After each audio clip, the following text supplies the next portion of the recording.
4. AI can play typical moods. Humans play with feelings and other sentiments. AI can be programmed to produce music that aligns with certain moods, such as happy, sad, energetic, or calm. These outputs are based on patterns and algorithms derived from analyzing existing music. AI systems use statistical models to generate music that fits within predefined emotional categories.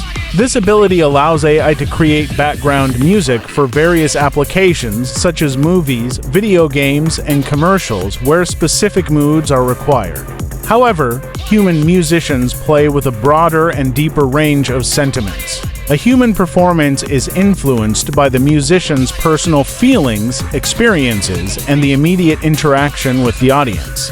This dynamic and emotionally rich musical experience cannot be fully replicated by AI.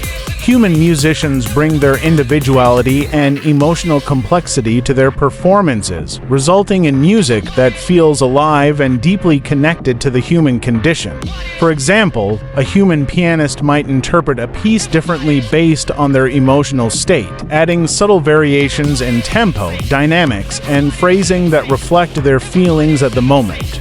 This spontaneity and emotional depth create a unique and compelling musical experience that resonates with listeners on a profound level.